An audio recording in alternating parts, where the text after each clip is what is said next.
हाँ जी, type of fall protection system. Protection के मतलब होता है बचाव, सुरक्षा। अरे फॉल माने गिरना, सिस्टम मतलब प्रणाली या तरीका, ये कह सकते हैं। टाइप यानी कि उसके प्रकार। तो टाइप ऑफ पतन सुरक्षा प्रणाली, इसको कह सकते हैं पतन सुरक्षा प्रणाली का प्रकार। गिरना या पतन होना, पतन क्या होता है? नीचे पड़े जाना। कोई भी चीज ऊपर जाता है, ऊपर में कहाँ आता है? नीचे। नीचे आता है तो क्या होता है? उसका पतन हो जाता है।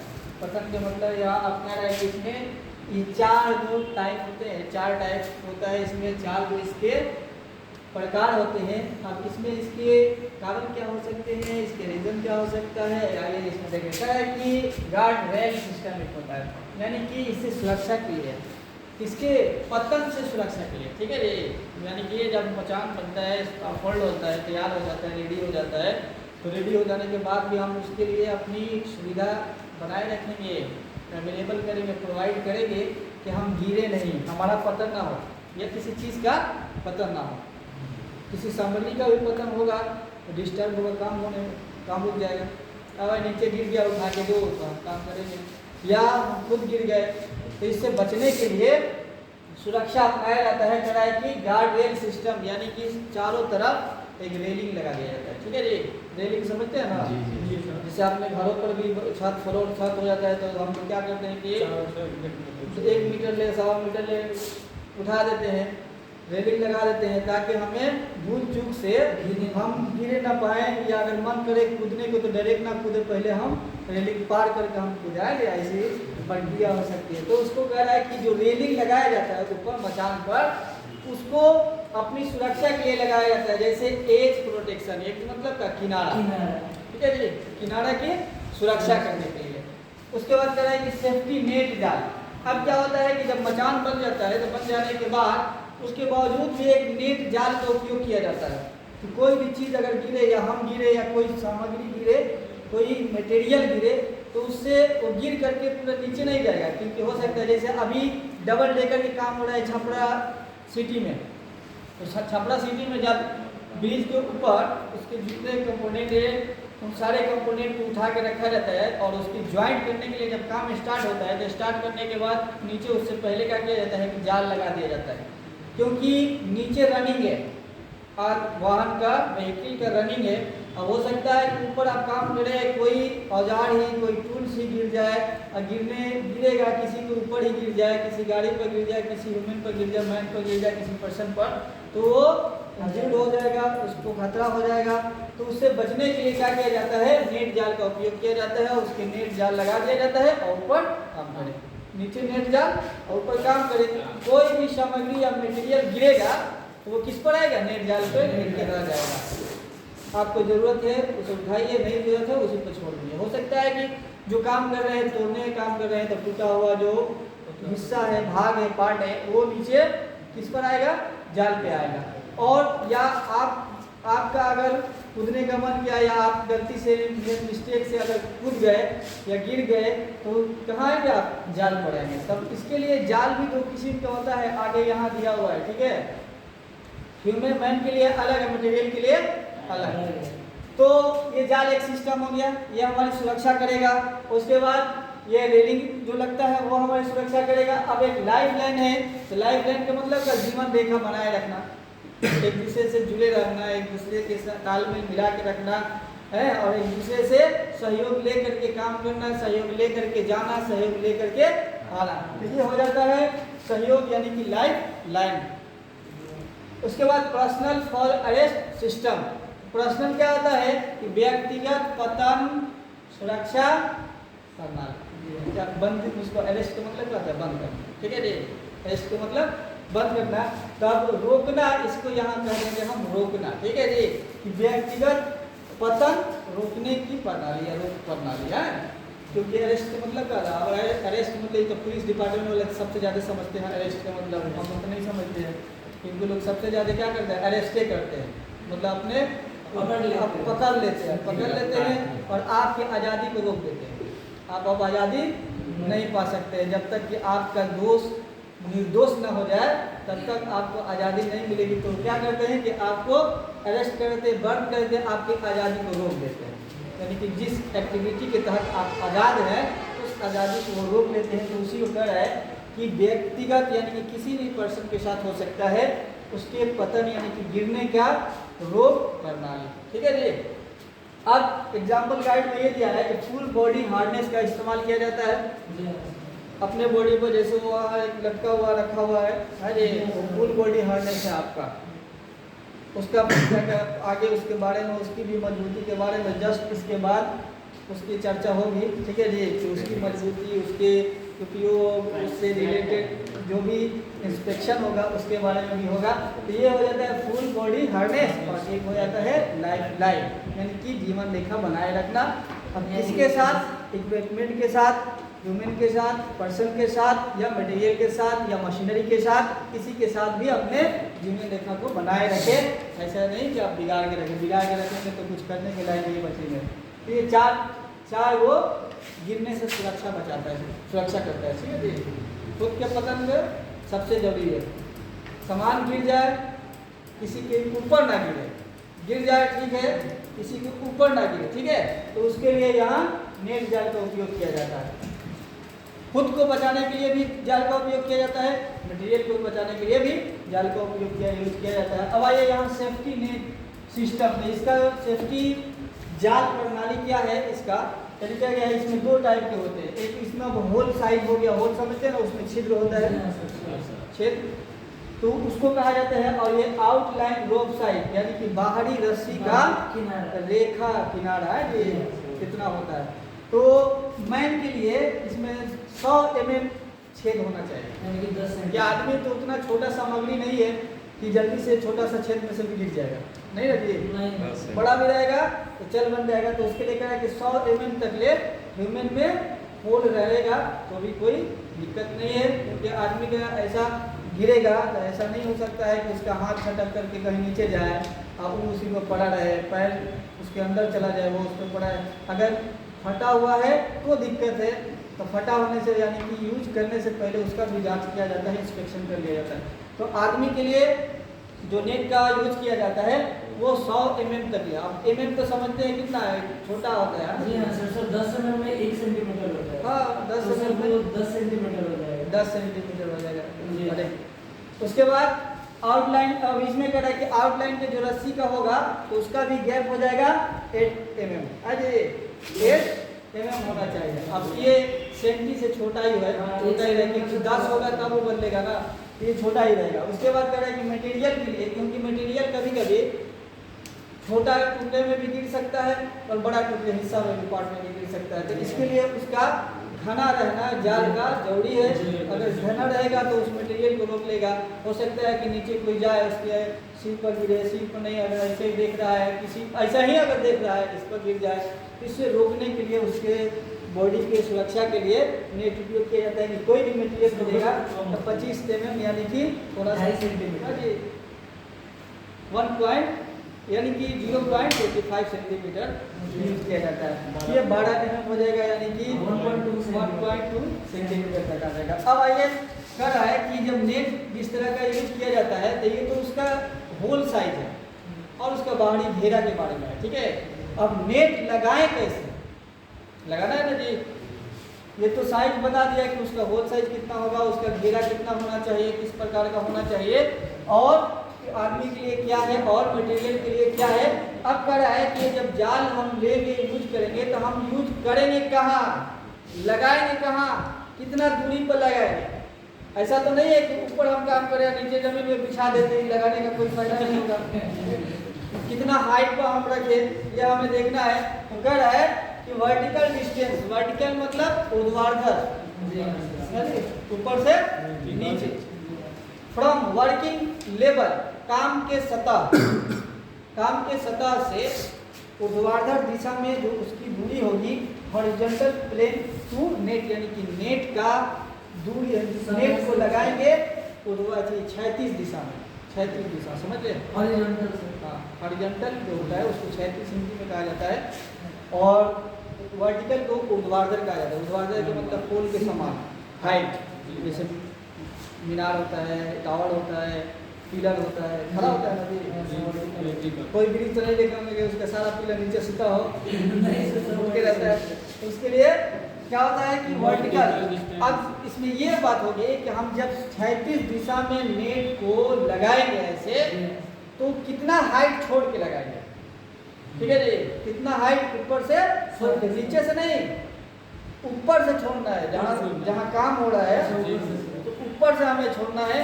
तो ऊपर है यहाँ कि अप टू 5 फीट यानी कि 5 फीट छोड़ करके लगाइए। उसके बाद क्या रहा है मिनिमम रिक्वायर्ड हॉरिजॉन्टल डिस्टेंस। अब ये न्यूनतम आवश्यक क्षैतिज दूरी जो होता है, क्षैतिज दूरी बाहरी किनारे से नेट के किनारा के हिसाब से वर्किंग यानी कि कार्य सतह पर लगाना है, ठीक है जी। कार्य सतह के हिसाब से क्षैतिज दिशा में उसको लगाना है। तो उसको कह रहा है कि 8 फीट की दूरी पर रहना चाहिए।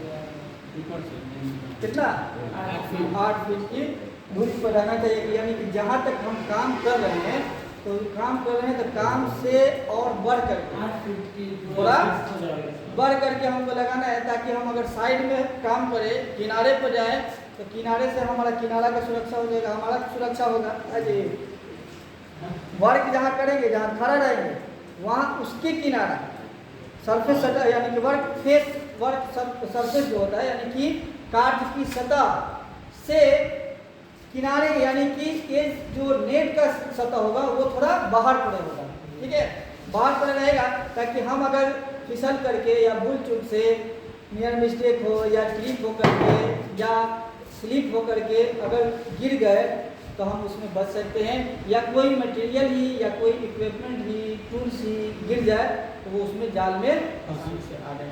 तो उसके बाद कर रहा है कि मोर देन 5 फीट यानी कि अगर कुछ जगह होता है जो बहुत हाइट होता है और कुछ जगह होता है जो कम हाइट होता है, तो इसीलिए अलग अलग टाइप से बताया है, ठीक है जी।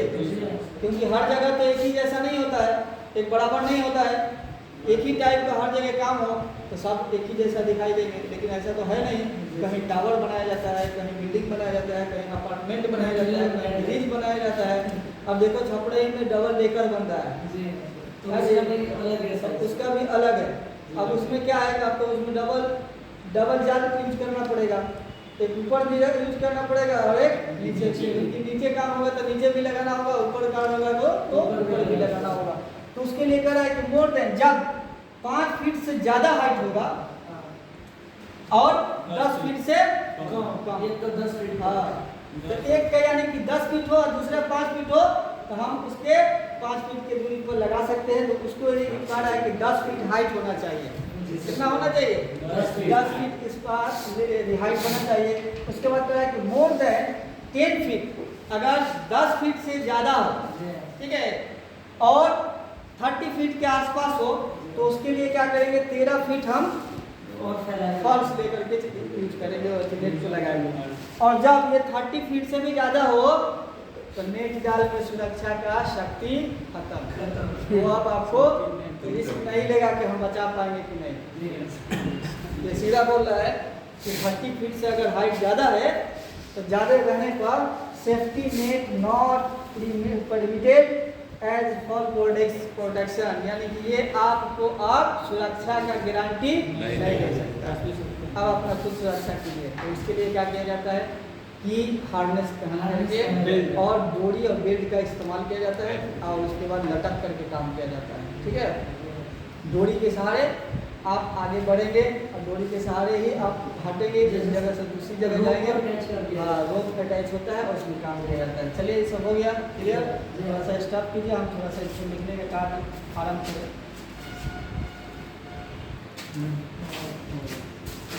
देख लीजिए ना, तो टाइम तो फुल बॉडी हार्नेस यानी कि अब शरीर के पूरे शरीर का दोहन यानी कि कवच लगाना, ठीक है जी।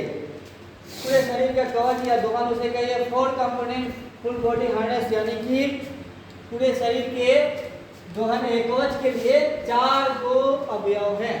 4 अवयव हैं। तो 4 अवयव क्या है? पहला है हार्डवेयर। हार्डवेयर उसको कहते हैं कि वह चीज जो मेटल का यूज किया जाता है, ठीक है। ये सख्त हो, कठोर हो, कड़ा हो तो हार्डवेयर है। सॉफ्टवेयर यानी कि हल्का हो, हल्का चीज सॉफ्टवेयर, और भारी चीज हार्डवेयर, यानी कि जो कठोर रूप में होगा वो हार्डवेयर है, और जो नरम रूप में रहेगा वो सॉफ्टवेयर है। तो हार्डवेयर में क्या कहा है कि any metal including bearing, buckle, snap hook, carabiner, etc, ये सब क्या होते हैं, हार्डवेयर में आते हैं। यानी कि कोई भी धातु का बना हुआ चीज, जैसे कि बकल, डी-रिंग, ये देखिए इसको ये डी-रिंग कहा जाता है, ठीक है। इसका आकार जो होता है ये पूरा डी की तरह होता है, ये डी की तरह इसका आकार होता है, पूरा ये डी की तरह है, पूरा गोल है, लेकिन पूरा तरह से गोल नहीं है, एक साइड इसका डी बना जाता है, इसीलिए इसको डी रिंग कहा जाता है। और जब जैसे बेल्ट के समान इसको कसा जाता है उसको कहा जाता है बक्कल, और ये जो है इसका पाउच हो जाता है, ठीक है। ये पाउच हो जाता है और ये हो जाता है इसका पैकिंग हो जाता है, जिसमें एक फीता दूसरे फीता के अंदर होता है, तो उसमें ये पैक हो जाता है। अब इसको पूरी तरह से ये कंधे को सुरक्षा देता है, अपने ये कमर को सुरक्षा देगा और अपने जांघ को सुरक्षा, यानी कि बॉडी के जो बॉडी इधर से उधर ना जाए, जब बॉडी गिरने से बचे तो बचने के अगर सिर्फ कंधा पर ही रहे तो बाकी सब ही इधर उधर छटकने लगेगा, और अगर कंधा पे ना हो कमर पे हो तो हो सकता है कि हमारी बैलेंस बिगड़ जाए, सर नीचे की तरफ हो जाए, पैर उठ जाए, ठीक है जी, ठीक है। इसलिए तो इसमें बैलेंस बनाने के लिए हमें कंधे को पैक करना होता है, कमर को पैक करना होता है और जांघ को पैक करना होता है, ताकि हम उससे आसानी से लटक भी रहे हैं तो हमें लटकने में कोई किसी की दिक्कत नहीं होगा। हमारे बॉडी के पार्ट पुर्जे सब एक लेवल में रहेंगे, एक बैलेंस में रहेंगे, ठीक है। और अगर ये पूरा नहीं रहेगा तो पूरा नहीं रहने के कारण हमारे बॉडी का कुछ पार्ट अलग भागेगा और हम डिसबैलेंस में ऐसे डोलते रहेंगे, दोलन करते रहेंगे। तो इसको दोलन करने से यानी कि हमारा कोई भी पार्ट जो होगा जो खुला रहेगा तो उस पर भार तो कम पड़ेगा, और जिसको भार पड़ेगा वो हमें ज़्यादा तकलीफ देगा, जिसको भार नहीं पड़ेगा वो तो हल्का रहेगा, डोलते रहेगा, तो इससे हमारे बॉडी में तकलीफ और कठिनाई डिफिकल्टी शुरू हो जाएगा। तो इसलिए कंधा से ले करके और पूरे जांघ तक के जो थाई होता है उसको ये कवर करता है, और अपने जो बैकबोन होता है इसको भी कवर करता है, रीढ़ का जो या कमर का वो हिस्सा होता है इसको भी कवर करता है, और कवर करने के बाद ये हमें सुरक्षा देता है, हमारी सेफ्टी करता है। चलिए इसमें और आगे जब होगा जैसे वैसे बताएंगे। तो इसमें क्या कर रहा है कि जो भी यानी कि डी-रिंग, बकल, स्नैप हुक और कैरिबेनर जो होता है, यानी कैरिबेनर होता है उसको यानी कि धोने वाला, ठीक है जी। अब हुक जब लगाया जाता है तो इसी में हुक लगाया जाता है, डी-रिंग में ही हुक लगता है, क्योंकि डी-रिंग मजबूत होता है, ठीक है, और वो हुक लगाने के लिए अच्छा एक जगह होता है। उसके बाद इसमें कह रहा है कि फैब्रिक या वेविंग। फैब्रिक के मतलब का जैसे कपड़े के माने वो चीज़ जो कपड़े के जिस तरह से कपड़ा बनता है उसी तरह से ये भी बना हुआ रहता है, तो उसको मुलायम या लचीला या पॉलिएस्टर का समझ लिए, पॉलीमर का हो समझ लीजिए, यानी कि सिंथेटिक चीज़ जो भी बनता है वो सब फैब्रिक होता है। और वेविंग यानी कि फीता इसको कहा जाता है या बद्धी कहा जाता है, ठीक है जी। इसको बद्धी तक कहेंगे तो थोड़ा समझने में दिक्कत हो जाए, फीता अगर कह देंगे तो आसानी से हमें समझ जाता है। ये जितना भी है ये सब इसका एक दूसरे से फीता लगा हुआ है, ठीक है, ये सब एक दूसरे के फीता है, तो इसको ये फीता। और उसके बाद क्या है कि एनी स्ट्रेप यानी कि पट्टी, स्ट्रेप यानी पट्टी, लेनियार्ड यानी कि आपका डोरी जो होता है ना उसको कहा जाता है लेनियार्ड। पैक यानी कि जिसमें पैक जहाँ से एक फीता दूसरे फीता में चला जाता है। उसके बाद कह रहा है कि एंड इंक्लूड वायर के बाद अब इसमें अगर हम चाहें तो किसी भी किस्म का वायर केबल हम इंक्लूड कर सकते हैं या इसमें शामिल कर सकते हैं। तो वायर केबल की अगर आवश्यकता होगी तो, नहीं तो कोई बात नहीं। तो ये सब रहता है इवन दो, हालांकि it is isn't not fabric यानी कि या कपड़े के नहीं होते हैं, ठीक है। हालांकि ये कपड़े के नहीं होते हैं, बने हुए कपड़े के चीज़ जैसे कपड़े बनता है ना उन्हीं चीज़ों को मिला करके बनाया गया है, लेकिन ये कपड़े के मानित नहीं है, क्योंकि कपड़ा थोड़ा ज़्यादा लचीला हो जाता है और ये थोड़ा ज़्यादा हार्ड है। उसके बाद कह रहा है कि स्टिचिंग का मतलब होता है ज्वाइंट करना, ठीक है, ये ज्वाइंट करना या टैग लगाना या उसको एक ज्वाइंट दूसरे ज्वाइंट से मिल करके रहे, सील देना, समझ लीजिए, सील देना उसको कहा जाता है। एनी नेक पॉइंट का एक हिस्सा दूसरे हिस्सा से ज्वाइंट हो जाए, एक हिस्सा दूसरे हिस्सा से ज्वाइंट हो जाए। तब एक हिस्सा दूसरे हिस्सा से कब ज्वाइंट होगा कि मान लीजिए कि ये आपका एक फीता हो गया और इधर से एक फीता हो गया, ये जो सिलाई हुआ है ना, ये आपका हो गया ट्रैक हो गया है, ट्रैक पॉइंट हो गया, यानी कि एक हिस्सा दूसरे हिस्सा से आकर के ज्वाइंट हो जाए और ज्वाइंट हो करके वो वहाँ रुक जाए तो उसको कहा जाता है टैग पॉइंट, है जी, टैग पॉइंट हो जाता है। उसके बाद कह रहा है कि 2 पीसेज यानी कि 2 टुकड़ा ऑफ फैब्रिक, यानी कि ये फीते का या सिंथेटिक फाइबर का या कोई जो कपड़े का, अगर कपड़े के मानी अगर समझ जाए, यानी कि ये फीता जो है इसी को 2 टुकड़े को आपस में जोड़ा जाता है, तो जोड़ने को इसको कहा जाता है स्टिचिंग, यानी कि सिलाई करना है, सिलाई करना। तो उसको अटैच कीजिए या सीवन कीजिए, सीवन का मतलब भी सिलाई होता है, यानी कि ज्वाइंट करना है। तो उसमें ये फीता अलग अलग बना करके और एक दूसरे से ज्वाइंट किया गया है, तब वो जाकर के उतना मजबूत हुआ है। अगर एक ही चीज़ हमेशा घुमा करके रखेंगे तो वो कमज़ोर हो जाएगा। ज्वाइंट चीज़ मजबूत हो जाता है और बिना ज्वाइंट अगर एक दूसरे से घुमा करके रखें तो कमज़ोर हो जाएगा, क्योंकि उसमें रगड़ पड़ेगा। आगे इसके सेफ्टी के लिए बताएगा कि इसको रगड़ से भी बचाना है, ये इसको इरेक्शन से भी बचाना है, ऑपरेशन से भी बचाना है, बस आगे भी इसमें है। तो ये पहले तीसरा हो गया, सिलाई कर दिया जाता है, ठीक है जी। चौथा है टैग और लेबल्स। टैग क्या होता है कि जो कंपनी बनाती है वो अपना एक टैग लेबल छोड़ देती है। क्यों? क्योंकि उसकी गुणवत्ता, क्वालिटी जो होगा अगर बेहतर निकल गया तो उसकी प्रचार हो जाएगी, कंपनी की वैल्यू बढ़ जाएगा, अच्छा परफॉर्मेंस होगा तो वैल्यू बढ़ते जाएगा और बिक्री ज़्यादा से ज़्यादा होगा।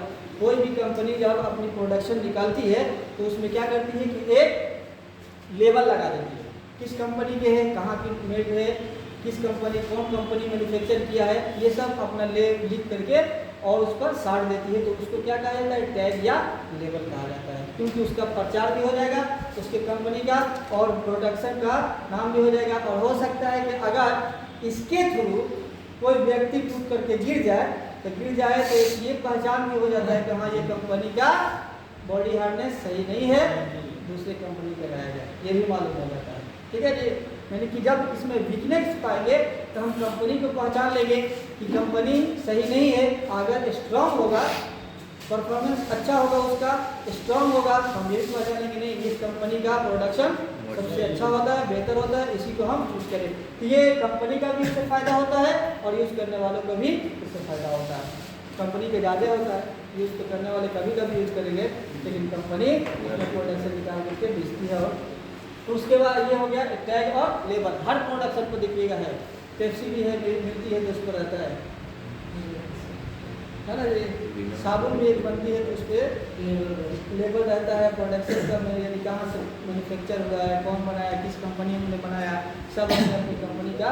तो जो चीज़ प्रोडक्शन निकलती है तो उसमें जो टैग और लेबल लगाया जाता है वही टैग और लेबल है कि एनी रिटेन इंफॉर्मेशन, यानी कि कोई भी लिखा हुआ सूचना ऑन द प्रोडक्ट, यानी कि उत्पाद पर लगाया जाता है तो उसको कहा जाता है टैग और लेबल। अब आइए इंस्पेक्शन ऑफ सेफ्टी हार्डनेस, सुरक्षा कवच के निरीक्षण, जांच पड़ताल सही है कि नहीं है, काम के लायक है कि नहीं है, काम सही मजबूत है कि नहीं है, वीक है कि स्ट्रांग है या डैमेज है, ये सब देखा जाता है। तो उसी को कहा जाता है इसमें उसका निरीक्षण करना, ठीक है जी।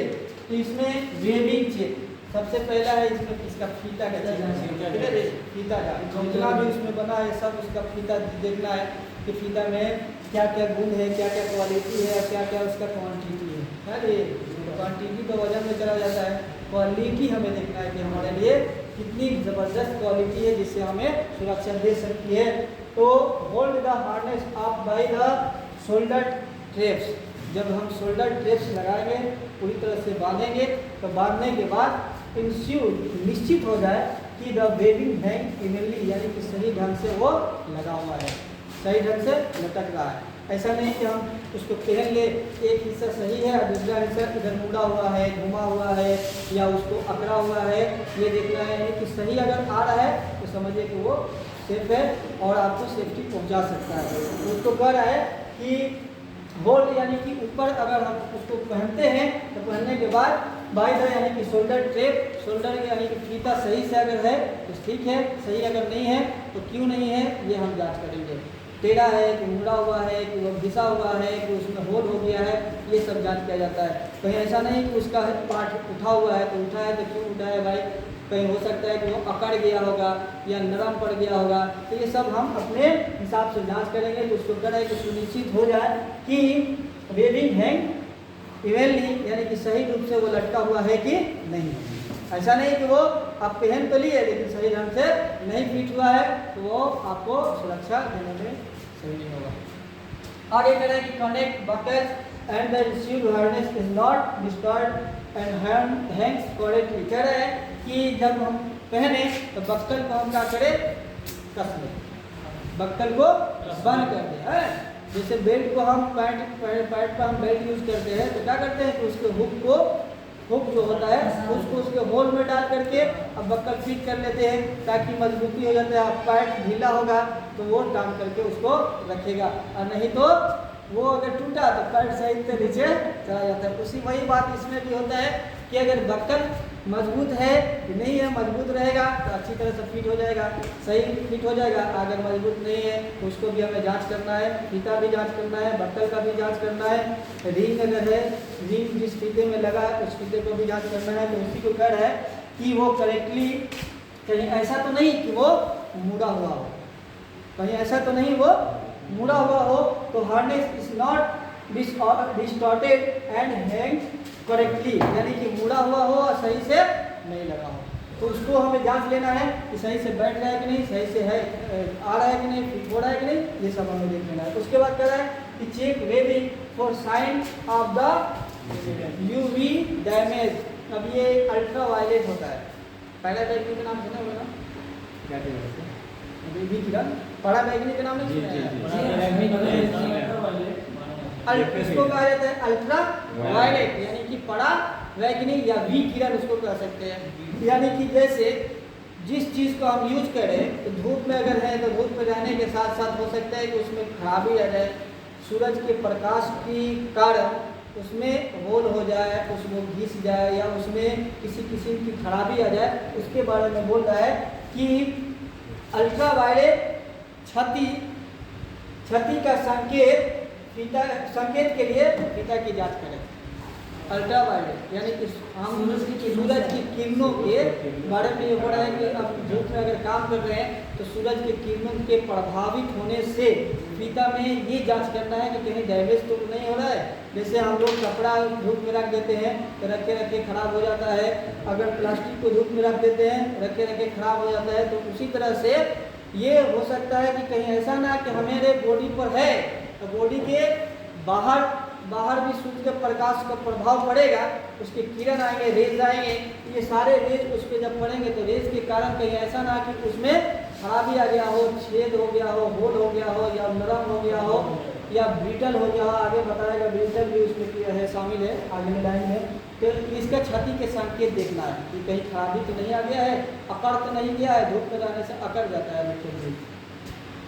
उसके बाद कह रहे हैं कि check webbing for signage of chemical damage. अब ये केमिकल डैमेज क्या होता है आगे बताएंगे। इसी में केमिकल डैमेज यानी कि रासायनिक क्षति के संकेत के लिए फीता जांच करना है, ठीक है, फीता जांच।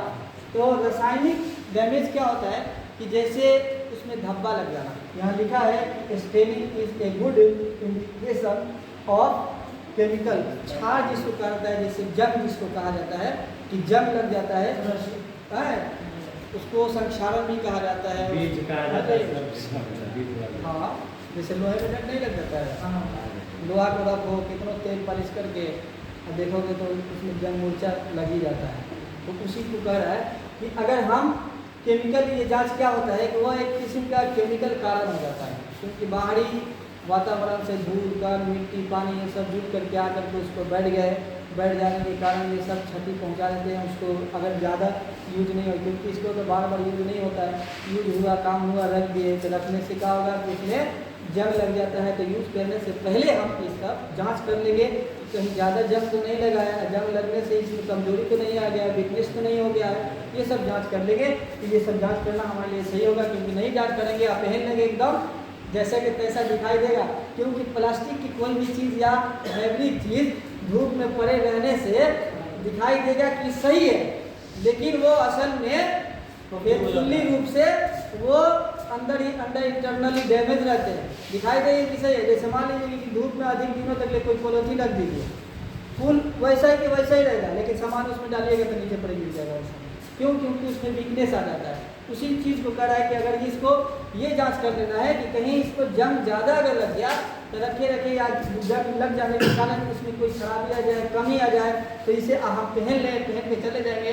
और कहीं अगर कारणवश गिर गया तो ये हमारी सुरक्षा नहीं कर सकता है। अगर उसमें जंग लग गया तो उसको डिसाइड कीजिए, उसे साफ कीजिए, देख लीजिए, उसकी मजबूती के बारे में रख लीजिए, जांच लीजिए, चेक करने के बाद ही आप उसको यूज कीजिए।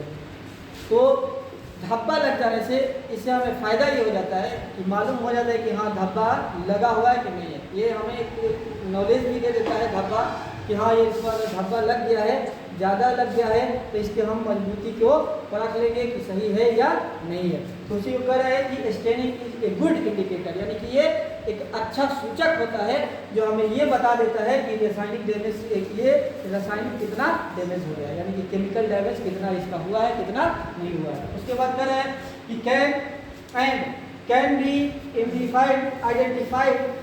आइडेंटिफाइड, इसकी पहचान हो जाती है if the hardness appear brittle और हार्डनेस, उसमें जब क्षति हो जाता है यानी कि धब्बा लग जाएगा, तो धब्बा लग जाने से ये हमें मालूम पड़ जाएगा कि वो अकड़ा तो नहीं है, भंगुर हो जाना यानी कि अकड़ जाना या हार्ड हो जाना।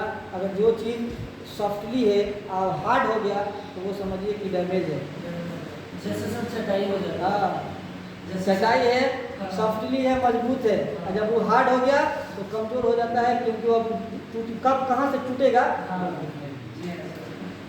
और जो चीज़ हार्ड है और वो सॉफ्टली हो गया वो समझिए कि वो डैमेज है। ये यानी कि अल्ट्रा वायलेट की वजह से ये कारण हो जाता पैदा हो जाता है, धब्बा लग जाता है और केमिकल डैमेज हो जाता है, जिससे इसकी मजबूती खत्म हो जाती है। तो अगर इस तरह से धब्बा मालूम हो जाए, दिखाई दे तो उसके हम अकड़ भी जाता है, तो अकड़ जाने पर भी उस पर कोई भरोसा नहीं किया जा सकता है, कोई फेथफुली उस पर नहीं होगा ये हमारी सेफ्टी करेगा या नहीं करेगा। अगर ज़्यादा अकड़ रहा है तो वो फिट नहीं होगा, बिल्कुल भी फिट नहीं होगा, तो हम उसको साइड करेंगे, क्या भाई नया ले आओ, ज़िंदगी हमारी बहुत ज़रूरी है जी। उसके बाद कह रहा है कि check the condition of the webbing by running दो थंब एंड फोर फिंगर, यानी कि उसकी कंडीशन को, उसकी दशा को, फीता के दशा को हमें जांच कर लेना है अपने अंगूठे के द्वारा और अंगुलियों के द्वारा, यानी कि पकड़ के खींचते नहीं है हम लोग, अंगूठे से आप निज़ाम मिला करके ऐसे खींचते हैं, खींच करके देख लेते हैं कि हाँ ये टूट रहा है कि नहीं। अगर मजबूत है तो ठीक है, टूट गया तब वो हमें पहले ही बता दिया कि हाँ हम इस लायक हम नहीं है जो तुम्हारा सुरक्षा कर सकते हैं, तो उससे बचने की जरूरत है। इसमें और है टाइम है दीदी, हो गया है 59 हुआ है, चलिए 10-15 मिनट निकाल लेते हैं।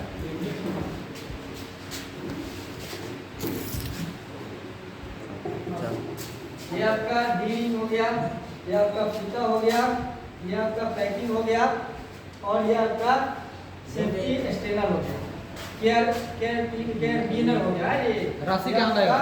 केयर बीनर हो जाता है। ये राशि कहाँ लगता है? ये ऊपर और नेम ऊपर ही दिया है।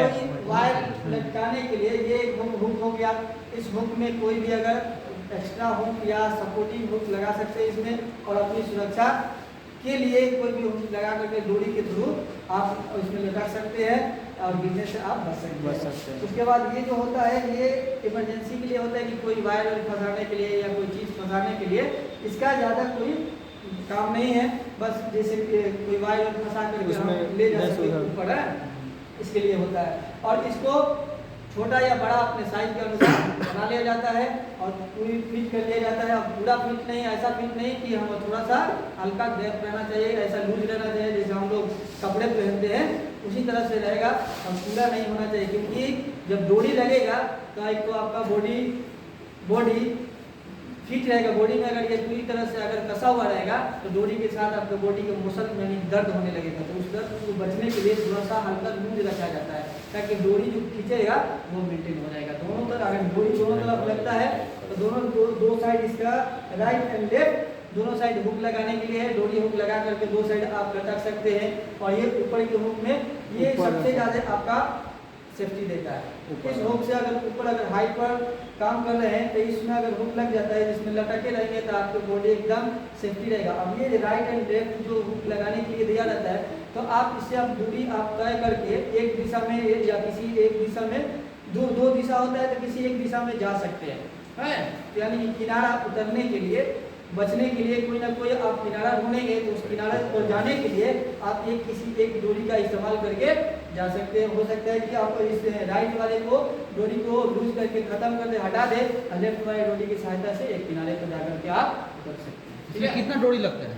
इसमें जरूरत के हिसाब से 3 डोरी लगता है, ठीक है। एक तो आपको हैंगिंग करने के लिए ऊपर, और ये जो होता है ये साइड होता है। साइड जो होता है कि अब जिस दिशा में जाना चाहे लेफ्ट है, एक साइड जा सकते हैं, लेफ्ट डोरी यूज कर सकते हैं, राइट की जरूरत है राइट यूज कर सकते हैं। अगर दोनों की जरूरत है तो आप दोनों यूज कर सकते हैं। इसका अगर जरूरत नहीं, हैंगिंग ऊपर से होने के लिए लटकने के लिए हैंगिंग होने के लिए अगर जरूरत नहीं है तो आप इन दोनों का इस्तेमाल कर सकते हैं।